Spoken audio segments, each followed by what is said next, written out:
Boa noite, que a graça e a paz do nosso Senhor Jesus Cristo esteja com todos vocês.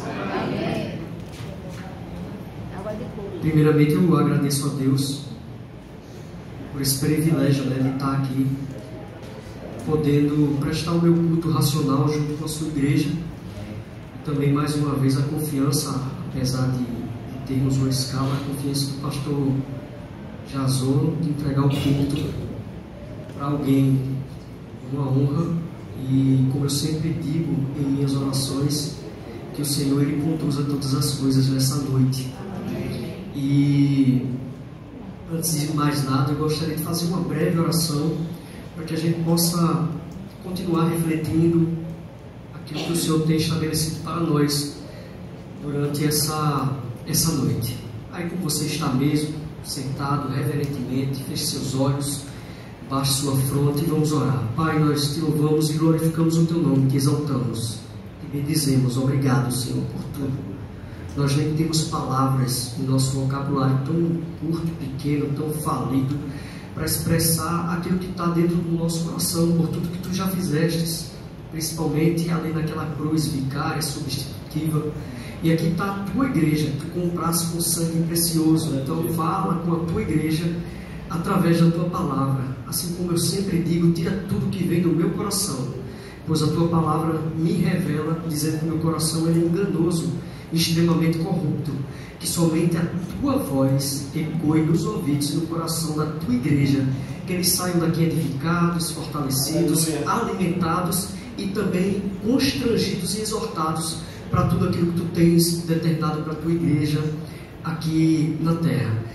Mais uma vez, Espírito Santo, nós te convocamos, porque somente tu pode convencer o coração do homem, o coração da humanidade. Então nos convence cada vez mais, nos conforma à imagem e semelhança de Cristo Jesus, para que todo mundo aqui dentro do Reserva São Lourenço, Pernambuco e o mundo veja Cristo em nós, que é a esperança da glória. Amém. Povo santo de Deus, é fato e evidente para quem nos acompanha, a palavra de ordem nossa nesse mês é ressurreição. Nós estamos trilhando um caminho a cada mês, e nós passamos aí pela fé, nós passamos por tantos outros temas, e esse mês, aprove a Deus que a gente trabalhasse um tema que é muito caro para a cristandade, mas lamentavelmente é um dos temas mais negligenciados pela igreja cristã, que é a ressurreição de Cristo. E eu vou dizer isso com toda a propriedade, desde a infância. Quem aqui é nascido e criado no Evangelho sabe que agora, no próximo domingo, nós teremos várias apresentações, principalmente no domingo, pela manhã. E a gente vai ver as crianças cantando, a gente vai ver às vezes o Cristo carregando uma cruz, e no final da apresentação tem lá tipo um túmulo com uma pedra. Arriou a pedra para o lado, teu nome, ele vive. Acabou-se a ressurreição. Ele vive dentro de uma pedra escura.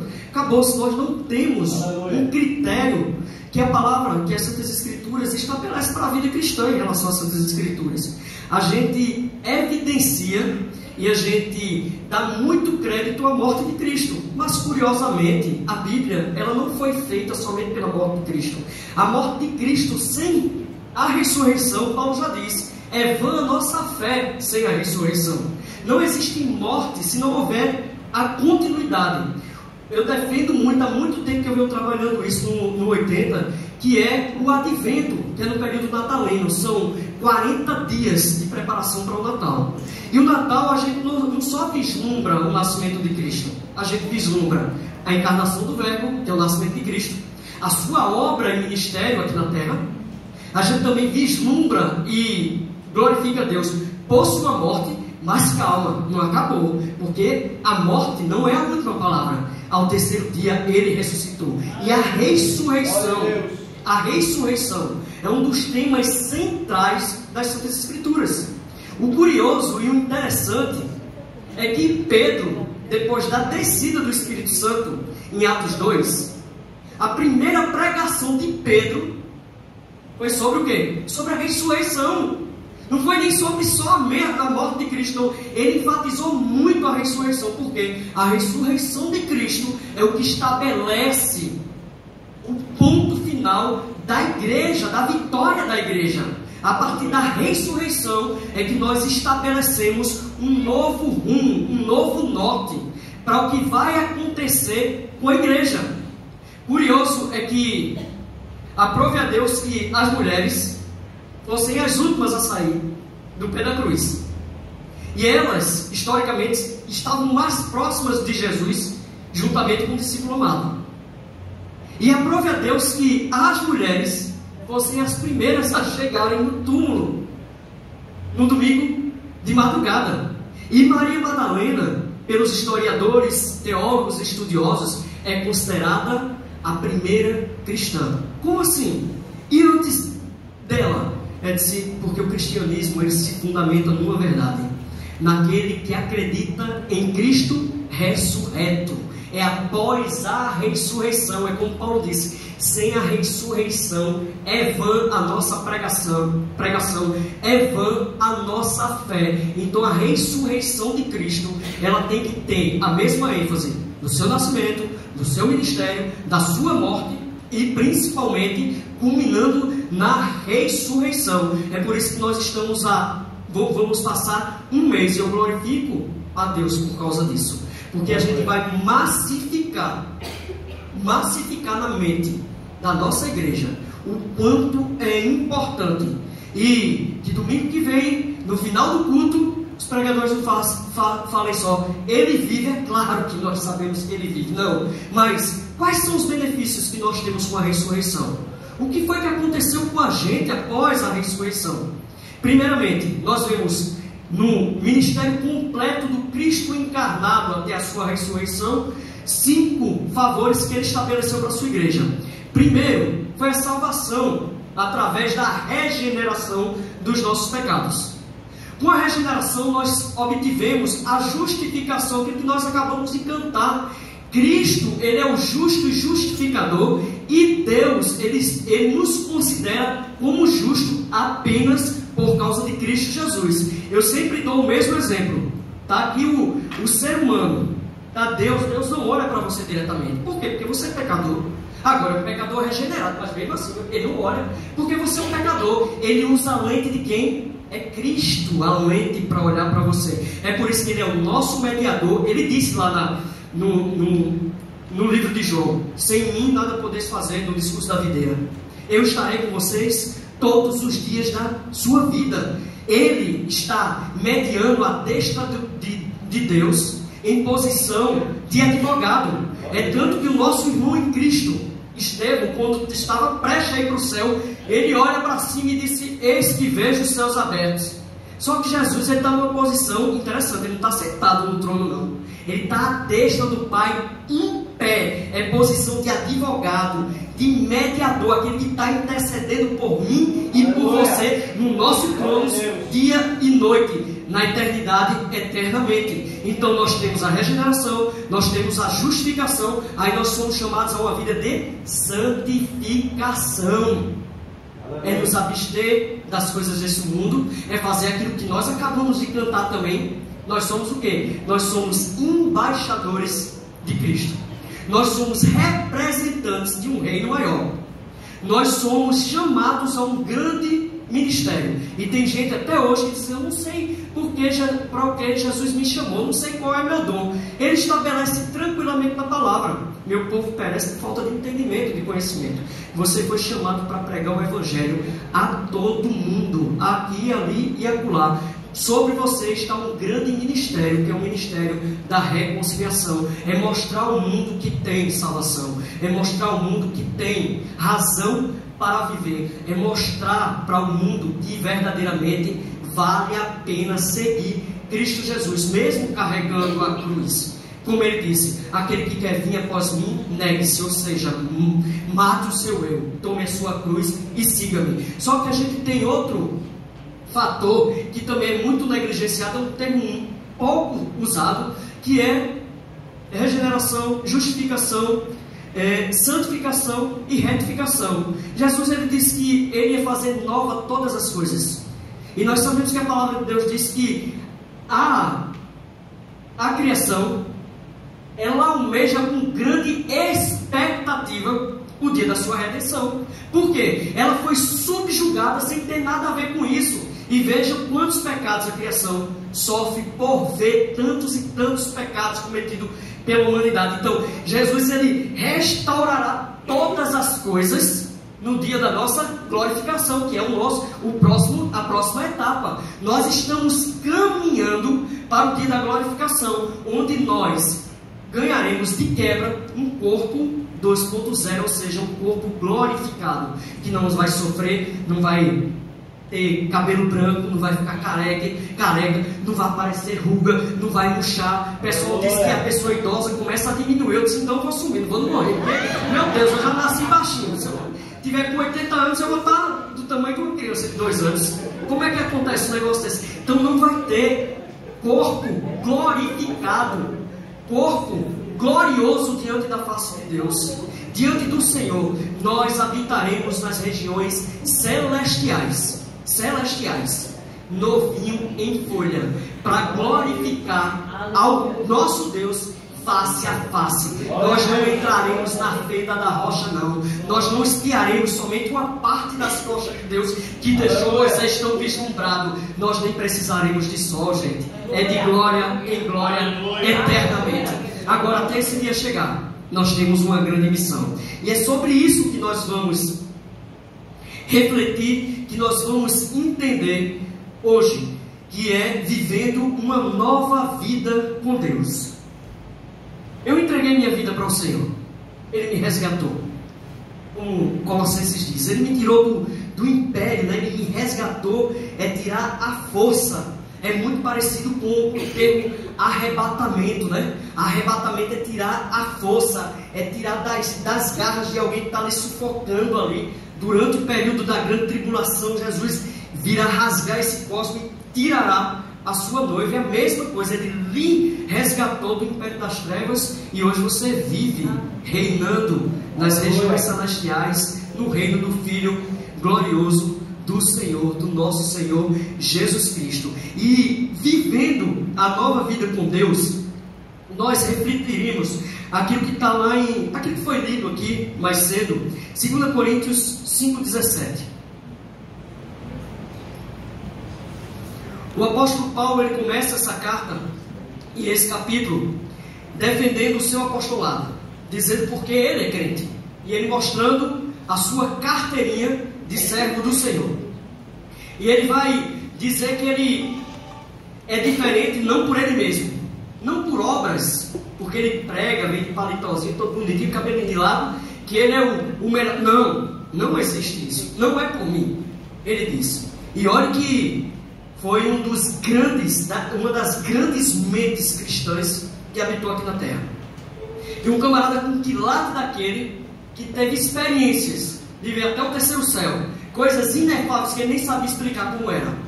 E ele dizer que era um homem miserável diante de quem? Da glória do Senhor. Ele vai dizer, não é por mim, mas por aquele que me amou, por aquele que morreu e ressuscitou. Agora, tem a continuação.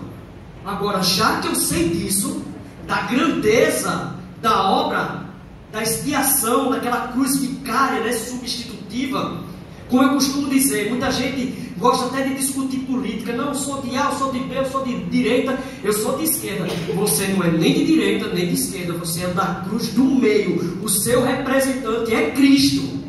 Pare de depositar a esperança em homem. Vai falir, você vai cair, você vai falhar. Sua confiança tem que estar centralizada em Cristo Jesus e ponto final. Você é o da cruz do meio. Você não é nem do bandido da direita, nem do bandido da esquerda. Você é de Cristo Jesus, um inocente que morreu por seu lugar. Ele estava lhe substituindo. É por isso que nós chamamos de morte vicária, substitutiva. E Paulo está dizendo, ó, já que eu entendo isso, verso 17, assim que se alguém está em Cristo, é o que agora? Nova criatura. E as coisas velhas já passaram, eis que tudo se fez novo. Nós temos esse versículo decorado de cor e salteado, gente. Nós sabemos da verdade desse versículo. O grande desafio é, nós conseguimos verdadeiramente praticá-lo em sua essência? Porque alguns estudiosos defendem que não é somente a prática, mas é a posição. Sabe por que não é somente a prática? Eu conheço várias pessoas de outras religiões. Tem uma religião que eles dão ênfase nas obras de caridade. E eles fazem muita caridade porque eles entendem que a caridade vai trazer a salvação. Mas nós sabemos que não é por obras. E nós fazemos caridade igual. Mas nós fazemos obras de caridade não para sermos salvos. Nós fazemos porque nós somos salvos.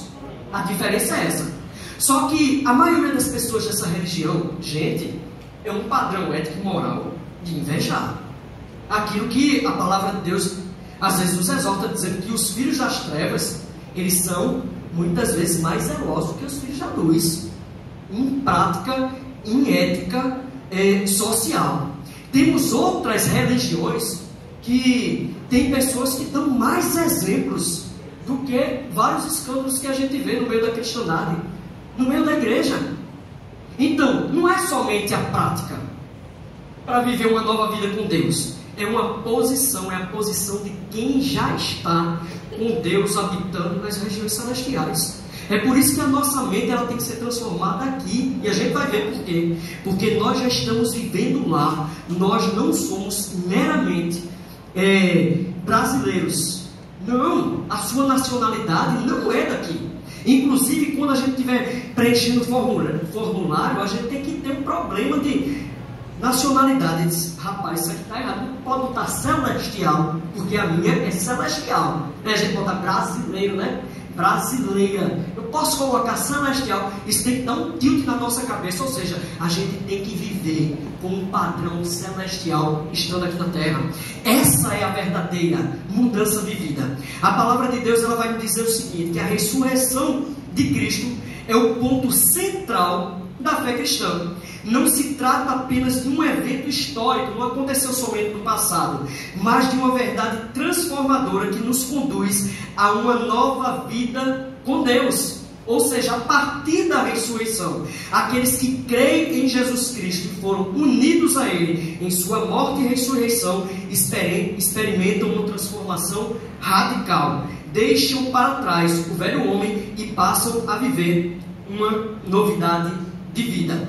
O ponto 1 que eu quero destacar é justamente sobre esse texto que a gente acabou de ler, que é a nova identidade em Cristo. O curioso, meus irmãos, é que nós somos chamados, biblicamente, a não produzir escândalo contra os nossos irmãos, que a Bíblia diz às vezes que eles são fracos na fé por não aceitar determinadas coisas, e principalmente para as pessoas do mundo.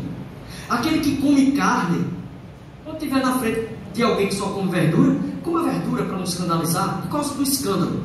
O problema não é se isso é pecado ou aquilo. O problema é se está causando escândalo ou não.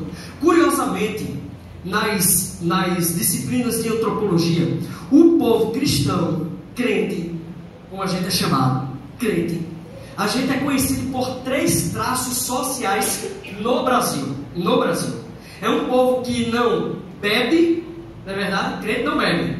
É um povo que não fuma e é um povo que não dança. É por isso que às vezes a dança na igreja traz escândalos para outras denominações. Mas lá na igreja dança. Isso é critério social. O bom mesmo, sinceramente, é que não vê dança. Sabe por quê? Traz escândalo, não porque a dança, não por causa da dança, mas é pelo escândalo.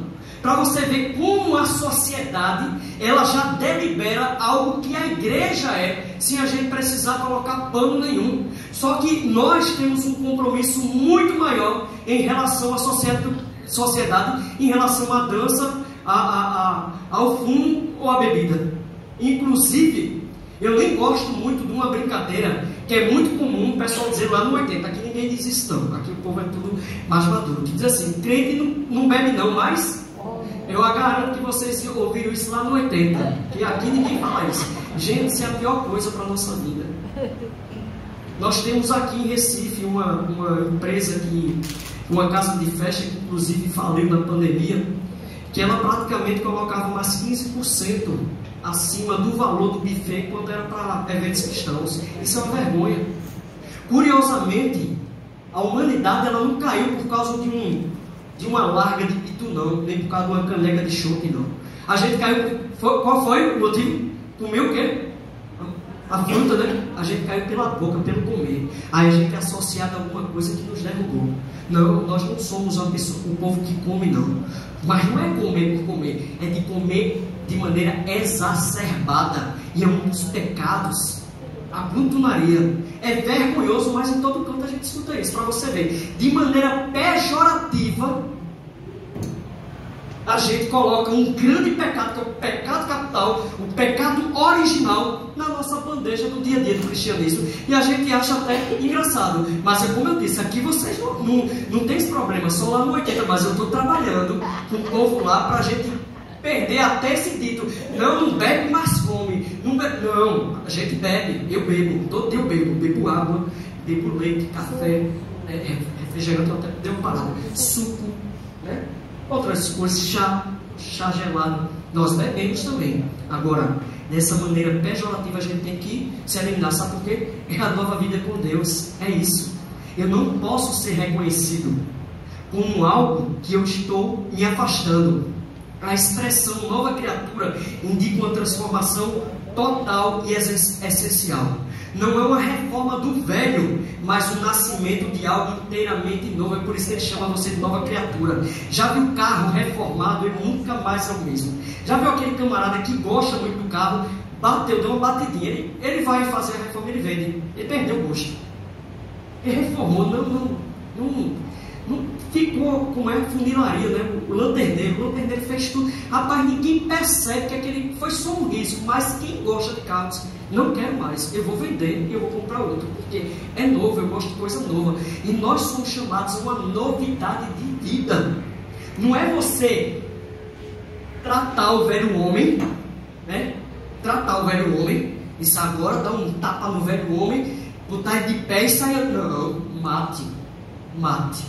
Ele tem que ser morto, o velho homem, o nosso Adão. Jesus diz isso, como eu acabei de dizer: aquele que quer vir após mim, negue-se, tome a sua cruz e siga-me. Negar é matar, cruz é lugar de morte, ou seja, Jesus ele quer acabar com a nossa raça, ele está nos chamando para a morte, sabe por quê? Ele morreu primeiro, mate o seu eu. Por isso que nós dizemos: porque não mais vivo eu, mas Cristo vive em mim. É isso que ele está dizendo, mate o eu. Agora o eu não é você chegar um dia, matei o eu. Não, é todo dia, gente. Esse é o processo da santificação. São todos os dias da nossa vida. Quem está preparado aqui? Ninguém, gente. Nós estamos sendo preparados todos os dias. Se fosse assim, a gente não lia mais a Bíblia. Se fosse assim, a gente não orava mais. A palavra de Deus até diz: aquele que pensa que está de pé. Não é nem quem está de pé, gente. É quem pensa que está de pé. Cuide para que não caia. Então, para você ver como essa maratona, como Paulo chama, né, uma maratona, ela depende de um esforço nosso também. A gente tem que ter uma linha tênue daquilo que é a soberania de Deus e a responsabilidade do homem. A soberania de Deus, como aconteceu com Lázaro. Por quê? Jesus não deu um golpe lá do Jedi e disse: a pedra. Tem poder, gente. Ele vai lá, tira a pedra. Tira a pedra. Porque aquilo que é para o homem fazer, ele tem que fazer. Porque aquilo que é para Deus fazer, ele não faz não, ele já fez. Ele já fez na cruz. O que ele tinha para fazer por nós, Deus, ele nos deu o melhor que ele tinha para nos dar, gente. Você tirou Cristo Jesus do seu alto e sublime trono, e ele se tabernaculou aqui de um nascimento virginal, através de Maria, concebida pelo Espírito Santo, e ele habitou entre nós, e o que nós estamos dando em troca ao Senhor. Vejam como às vezes, eu vou dizer por mim, às vezes eu murmuro, né? Senhor, mas não era assim, eu quero os meus caprichos. Enquanto ele olhou, ele disse: o que é que eu tenho de melhor no céu? É o unigênito do Pai. Vai. Ele foi, ele cumpriu. E nós às vezes fazemos cara feia para Jesus. Não, não queria que fosse assim, não queria que fosse assado. Eu olho para Deus, às vezes eu disse: Senhor, não sei o que tu disse em mim, não. Porque, meu Deus do céu, gente, toda celebração de ceia eu choro. Eu fico em prantos. Porque eu lembro, meu Deus do céu, tanta gente mais bonita, mais alta, mais forte, mais bacana, mais legal, e tu olha assim para mim, e ainda me dá o privilégio de vir para o culto para falar para a tua igreja, a tua palavra. Meu Deus do céu, o que é que eu posso fazer? Ele está dizendo, novidade de vida, vive uma vida nova com Deus. Para de reclamar com as coisas do dia a dia. E eu procuro perguntar a mesma coisa no cotidiano. A gente está falando do apóstolo Paulo. Alguém aqui já passou 10% do que o apóstolo Paulo passou? Bora, gente, alguém? Dou-lhe uma, dou-lhe duas? 5%. Pelo amor de Deus, gente. 5%. Alguém já sofreu aqui? 1%. Gente, ninguém nunca responde isso. Aí Paulo vai para 2 prisões e a última prisão. Ele está ali olhando para a igreja, lembrando da igreja que ele plantou. Jovem Timóteo, ele começa a escrever: não, eu estou glorificando o nome do Senhor. Não quero que vocês olhem para os meus sofrimentos, não. Olhem para a cruz, olhem para Cristo. Não olhem para mim. Isso aqui tem propósito na minha vida. Não é porque eu sofro, porque eu estou em pecado, não. Porque Deus tem propósito diferente. Porque nós somos individuais. Somos pessoas diferentes. O propósito de Deus para a minha vida nunca tem que ser comparado com a sua vida. E às vezes eu digo, quando as pessoas olham aqui, sabem que onde você mora, a vida que você tem é o sonho de outra pessoa? Veja quantas pessoas passam aqui de carro, às vezes de ônibus ali se apertando, às vezes mora num cubículo e olha assim, meu Deus, eu queria tanto um apartamentozinho aí para colocar meu menino, colocar a mãe no lugarzinho dela. A vida de vocês pode ser o sonho de muita gente. É por isso que nós devemos agradecer dia e noite pelo que Cristo, pelo que o Senhor já fez em nossas vidas. E ele continua dizendo que o apóstolo Paulo nos lembra que as coisas velhas já passaram, ou seja, a antiga maneira de viver, os pecados do passado, sem identidade com Deus agora é coisa do passado. A identidade sem Deus, ela não nos pertence mais, gente. É por isso que nós nos abstemos das coisas do mundo. O pensamento do mundo, o gosto do mundo, a metodologia do mundo. Agora a moda, né? A turma jovem, adolescente, né? É a trend, né? O que é a trend? Né? Todo mundo só fala de trend, nem eu entendo muito. Eu não sei nem se eu estou pronunciando direito essa palavra, trend, né? Sei o que? É a moda. O que é que a moda está ditando? Gente, a gente está perdendo crianças, adolescentes e jovens por causa de trends que vem diretamente do inferno. Essa semana eu estava vendo que uma das trends é ver o desodorante, né? Quanto tempo a pessoa, o adolescente lá ficava, né? Botava na boca. Quantos segundos você ficava ali? Quando ela faleceu de 8 anos de idade, gente, uma trend dessa, postando lá ao vivo, porque geralmente faz isso botando TikTok, outra ferramenta, Instagram, ao vivo, uns adolescentes. Vamos ver, passou 8 segundos, o cara abriu a boca, botou lá o desodorante da mãe, foi a óbito no hospital. Sabe por quê? Isso é mentalidade do mundo, é mentalidade das trevas. A palavra de Deus nos orienta a pedir a sabedoria que vem do alto. E ele fala, interessante, que ele fala da sabedoria humana. Existe a sabedoria humana. Só que ele diz que a sabedoria humana, em detrimento da sabedoria de Deus, ela chega a ser o quê? Demoníaca, diabólica. Esse é o termo. Vamos lá em Tiago. Ele chama da sabedoria humanista de diabólica, ou seja, aquilo que vai perverter a vontade que Deus estabelece para as nossas vidas. João 3, verso 3 diz o seguinte: na verdade te digo, que aquele que não nascer de novo não pode ver o reino de Deus. Ok, temos que nascer de novo, é uma nova vida. Jesus enfatiza a necessidade de um novo nascimento. Gálatas 2:20, já estou crucificado com Cristo e vivo, não mais eu, mas Cristo vive em mim. A nova identidade é marcada pela presença de Cristo em nós. Por isso que eu completo minhas orações com aquilo que Paulo disse: Cristo em vós é a esperança da glória. Cristo, ele tem que estar sendo visto em nossas vidas. A nossa vida, ela tem que, como muita gente gosta do termo clássico, como muita gente gosta do termo, né, que é bem romantizado, que o bom e suave cheiro de Cristo esteja sendo exalado através das nossas vidas. Ou seja, nós devemos fazer o quê? Aromatizar esse mundo que está o quê? Podre. A palavra diz que o mundo ele jaz no maligno, né? E ele diz que nós estávamos mortos nos nossos delitos e pecados. Se nós estávamos mortos, então quem está no mundo ainda está morto. Então morto um morto está no local de quê? De podridão. Então nós devemos exalar o bom cheiro de Cristo Jesus nessa sociedade. O mundo ele não está caindo, não. Ele já capotou, gente. Ele já era. E nós devemos ser os representantes de uma nova maneira de vida. Efésios 4, 22 a 24, resumindo, ele vai dizer o seguinte: que quanto ao trato passado, vos despojeis do velho homem e vos revistais de quê? Do novo homem. É um novo revestimento. O que o apóstolo está dizendo aqui é que nós devemos ter uma nova identidade, porque essa nova identidade traz uma nova conduta. É por isso que às vezes o mundo não nos entende. É por isso que às vezes a gente é menosprezado e não é aceito em determinados locais. Por quê? Dependendo do local, nós vemos que não tem nada ali que glorifica a Deus. Eu até parou mais, convidado para alguns cantos familiares, eu disse, eu posso pelo menos fazer uma oração, um devocional? Não, é porque lá a gente vai fazer assim. Sim, mas eu posso fazer isso. Então não vou. Só vai ter coisa para a carne. Porque eu não posso fazer uma coisa para o espírito e depois vocês entram para a carne e eu continuo no espírito e depois eu embora para casa.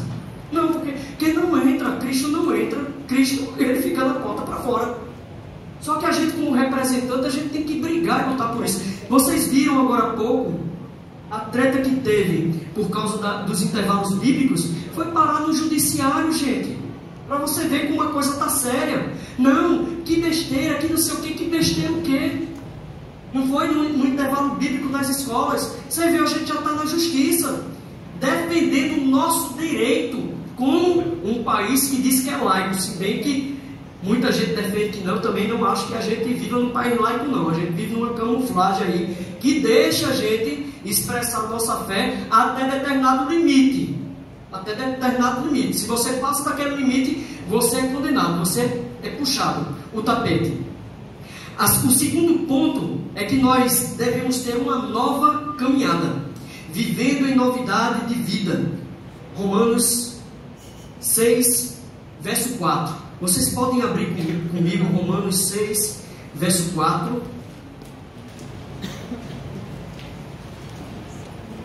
Que vai dizer o seguinte: fomos sepultados com Ele na morte pelo batismo, para que, como Cristo foi ressuscitado dentre os mortos pela glória do Pai, assim também nós andássemos em novidade de vida. Mais uma vez, a vida nova, gente. Não se prendendo por aquilo que nos arrastava. Uma vez eu contei isso aqui, o irmãozinho riu pra caramba no encontro dos homens de valor.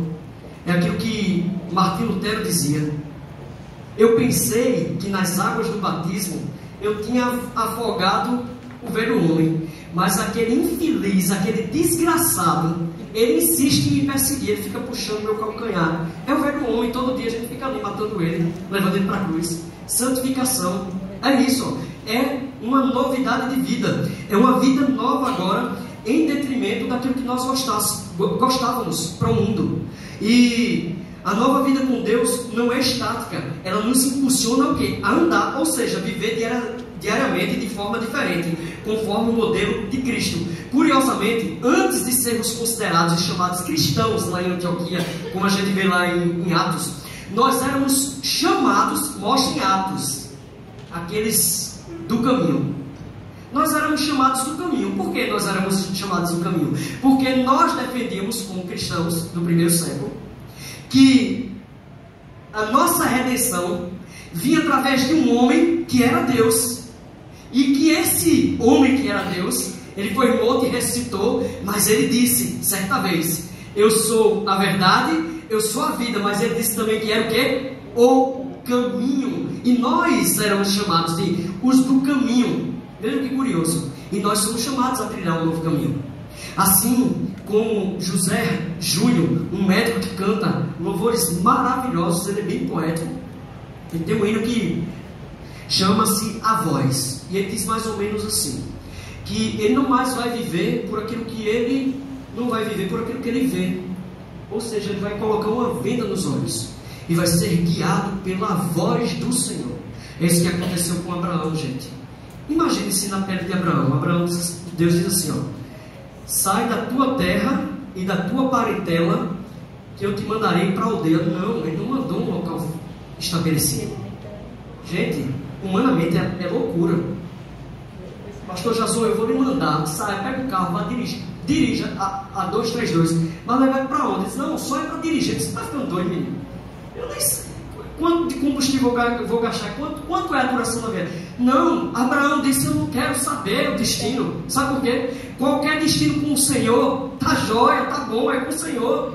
Foi aquilo que aconteceu com Moisés. Deus chegou para Moisés e disse, ei menino, olha, teu povo, chamou até de povo de Moisés, teu povo, aí, está pecando aí, está me fazendo vergonha. Eu não vou mais com ele não, vou mandar uma coluna de fogo de noite para vocês não morrer de frio e uma nuvem para vocês não torrar de dia, viu? Vai com vocês. Agora na frente eu vou mandar um anjo bem poderoso, fortão. Aí Moisés olha para Deus e diz, opa, não, alto lá. O que é que ele disse? Se tu não fores, eu não vou. Ou seja, o problema ou a questão não é lugar, não é sobre lugar, é sobre presença. Quando nós estamos na presença do Senhor, o caminho ele fica mais fácil. Por mais que ele seja estreito, por mais que a porta seja pequena, por mais que tenha agruras, desventuras e tribulações, o problema que a gente tem que entender e solucionar na nossa pequenez é que nós devemos andar, como Abacuque disse, de fé em fé, não pelo que nós vemos. Lembre-se que o pecado original ele começou com um olhar. A palavra de Deus era bem clara quando diz que Eva viu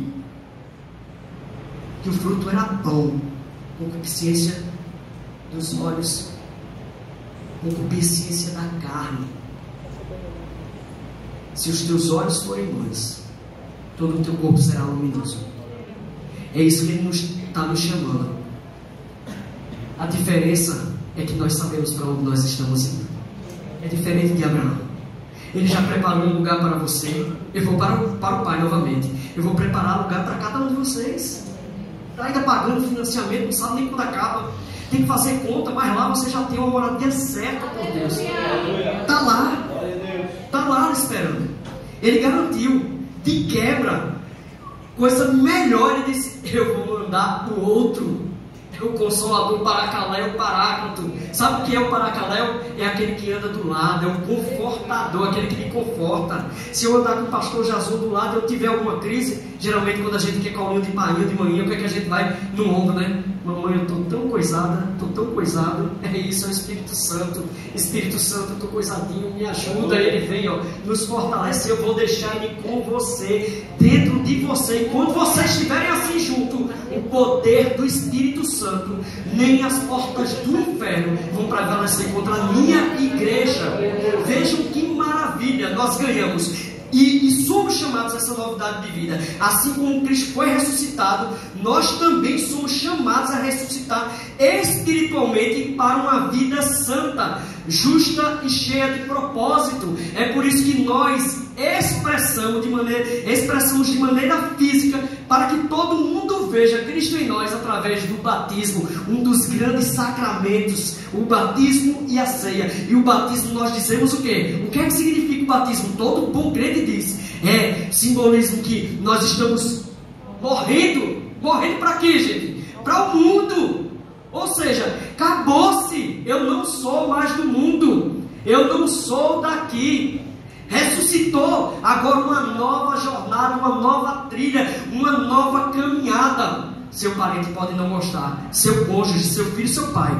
Eu continuo dizendo, periodicamente, caminhando eu vou para Canaã. Se minha esposa não vai, ela não me impede aí. Se meu pai não vai, não me impede isso. Sabe por quê? Caminhando eu vou. É essa caminhada que nós somos chamados. Essa caminhada, se abstendo de tudo e de todos, que nos leva a não experimentar a boa presença do Senhor, é chamada de santificação. Colossenses 3, de 1 a 3, resumindo, ele vai dizer o seguinte: portanto, se já ressuscitastes com Cristo, buscai as coisas que são de cima. A ressurreição espiritual nos orienta para valores do céu. É por isso que a palavra de Deus diz que a gente não deve se apegar com as coisas daqui, que o bicho come, né? Que a traça vai lá e destrói, que vem um juiz e manda embora para outro canto, que o ladrão vem e rouba e se junta e tesouro lá no céu. Romanos 12, 1 e 2 diz o seguinte: rogo-vos que apresenteis os vossos corpos em sacrifício vivo e não vos conformeis com este mundo. Ou seja, tem uma forma nesse mundo, é a trend. Qual é a trend do momento? É que todo mundo vai fazer isso. Não. Eu gosto da abertura de The Chosen, né? The Chosen, né? Aí tem um cara de peixinho assim, ó. Aí daqui a pouco um peixinho fica azul e vai contra a maré.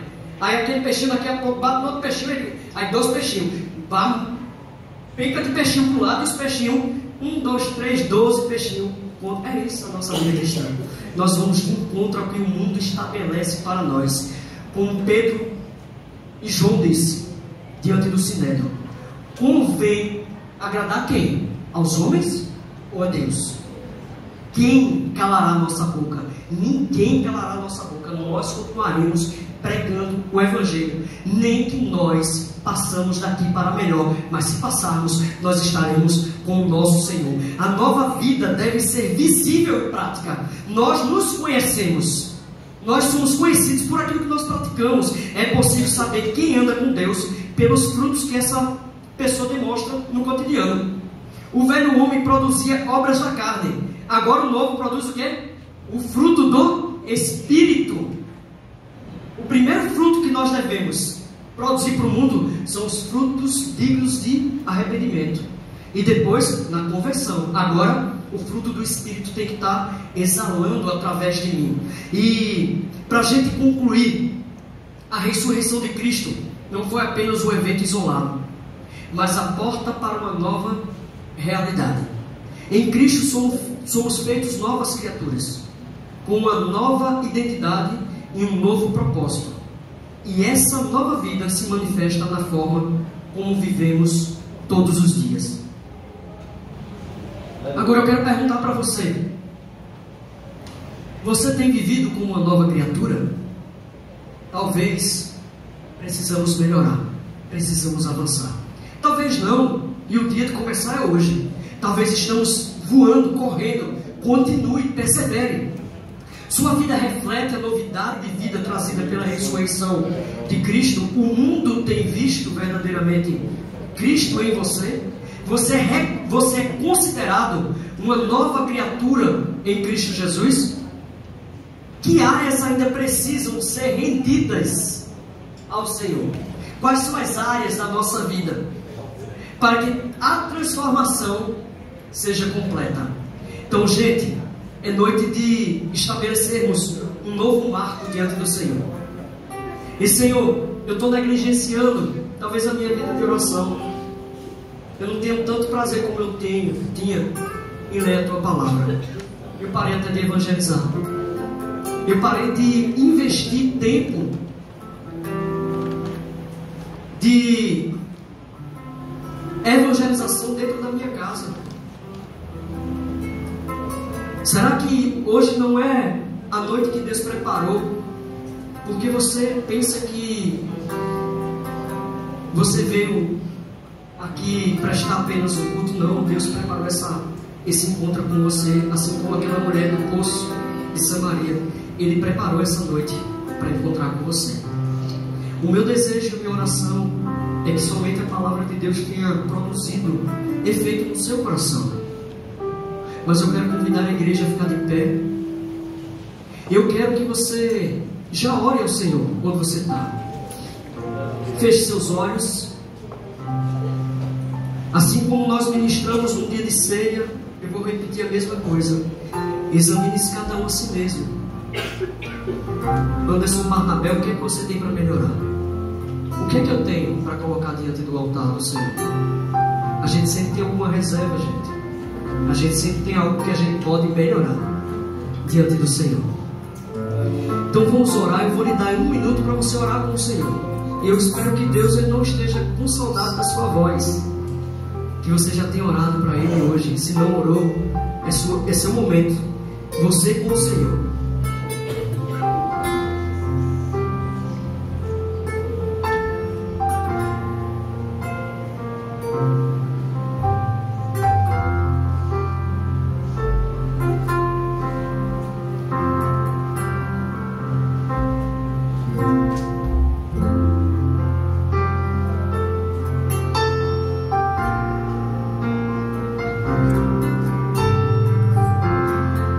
Senhor, nos colocamos diante do Teu altar,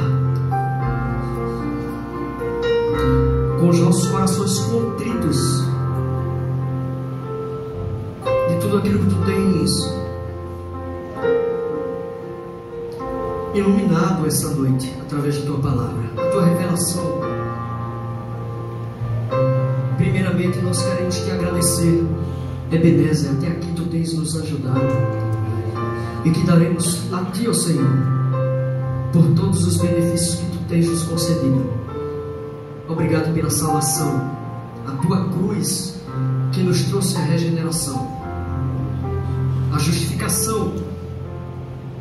Somos considerados justos diante de Deus, não por nós mesmos, mas por aquele que nos amou. Tu que és justo e justificador. E nesse processo nós sabemos que todas as coisas serão restauradas, retificarás contigo mesmo todas as coisas,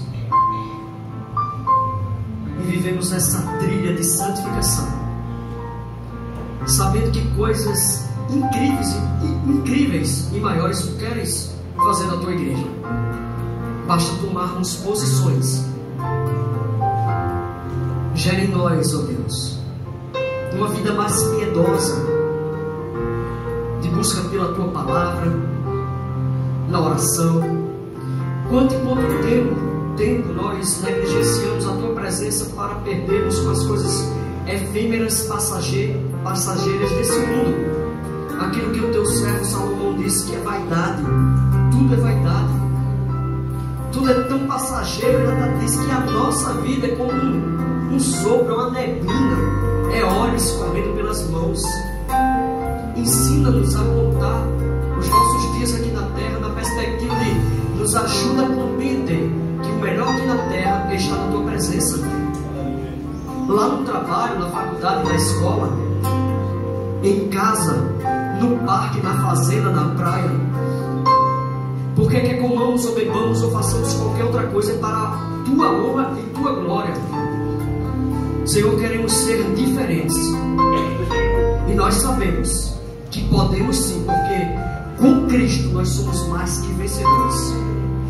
Venceremos a letargia da mente, nós venceremos o nosso próprio eu, nós venceremos a nossa zona de conforto. Nós queremos vencer a fadiga, queremos romper com várias barreiras e revolucionarmos o Reserva São Lourenço através da Tua palavra, através da nossa vida. Como é dito que a Bíblia do crente, a palavra de Deus do crente é a Bíblia, e a palavra de Deus do ímpio é a nossa vida. Ele nos lê. Então que Ele leia em nós, Cristo em nós, que é a esperança da glória. Desperta no meio da Tua congregação nessa noite homens intrépidos, cheios do Teu Espírito, homens que não têm do que se envergonhar, que sejam irrepreensíveis, inabaláveis, cheios do Teu Espírito, transbordando do Teu favor. Levanta do nosso meio mulheres que ardem com os corações queimando de amor por Ti, mulheres cheias do Teu Espírito, verdadeiras guerreiras de oração, que são vistas na sociedade como mulheres virtuosas, não numa perspectiva humana, mas aquilo que Tu estabelecesse para a Tua igreja. Continua, Senhor, agindo em nós e através de nós. Transborda do Teu favor e da Tua graça na Tua igreja. Recebe os nossos cânticos e louvores. Recebe muito mais, recebe a nossa vida como sacrifício vivo diante do Teu altar, como verdadeiros adoradores que Te adoram em espírito e em verdade. Obrigado pelo banquete que Tu nos ofertou esta noite, ao redor da Tua palavra que nos alimenta. A Ti seja a honra, a Ti seja a glória, o louvor, a adoração. E nós estabelecemos um mar que nós vamos melhorar em várias áreas da nossa vida. Desperta cada um, convence, Espírito Santo, aquilo que cada um precisa melhorar, porque nós vamos sim produzir um grande fruto do Espírito Santo, para que todo mundo veja Cristo em nós. Glórias sejam dadas a Ti, hoje e eternamente. Amém. Vamos louvar.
presença poderosa da igreja. Eu quero perguntar esta noite se alguém quer viver eternamente. Essa noite é alguém neste lugar que quer viver uma novidade de vida. Não sei em casa se alguém, ao ouvir essa mensagem, quer viver uma vida nova, entregando sua vida a Jesus. Deixa lá dizendo que quer, e nós, a igreja, vamos orar. E você vem para cá, não fique em casa apenas, porque de casa você apenas assiste, aqui você participa em nome de Jesus. O Senhor não fez uma igreja para os desigrejados. A igreja para os desigrejados é a igreja do Senhor na terra, é a casa do Senhor, é o templo onde o seu povo, o corpo de Cristo, está cultuando. Venha para cá. Quero agradecer imensamente a todos, ao meu querido irmão Anderson Barnabé, aos visitantes, e receba a oração e a bênção apostólica. Senhor, muito obrigado. Obrigado, Senhor, porque mais uma noite nós podemos receber a palavra em nós enxertada, palavra de vida, palavra de poder. Sim, Senhor, palavra de morte, mas a morte para o mundo, para uma vida eterna. E é assim que nós queremos viver, Senhor, morrendo, crucificando o velho homem com as suas paixões e concupiscências, e vivendo, Senhor, pelo Espírito Santo de Deus. Portanto, nós te louvamos e te agradecemos, porque sabemos que sozinho não conseguimos, mas que a tua presença em nós nos fortalece, e nós vamos de glória em glória até chegar a ser dia perfeito. Muito obrigado. Muito obrigado porque o Senhor sustenta a sua igreja, o Senhor mantém o seu povo de pé, porque é a tua presença, é a tua poderosa mão. Eu te peço, Senhor, dar-nos uma semana de avivamento, uma semana, sim, Senhor, de crucificação, mas de glorificação ao teu nome, porque estamos andando em novidade de vida. Meu Senhor da glória, dar-nos uma semana poderosa de reflexão, de transformação, de arrependimento, Pai amado, e de envolvimento profundo contigo, com teu Espírito Santo. Dar-nos uma semana próspera, espiritual, meu Senhor. Que a tua presença seja, ó Senhor, a alegria da nossa vida, em nome de Jesus. Despede o teu povo na tua paz, e que a graça do Senhor Jesus Cristo, o amor de Deus, o nosso eterno e maravilhoso Pai, as doces, as consolações e a comunhão do Espírito Santo de Deus repouse sobre sua vida,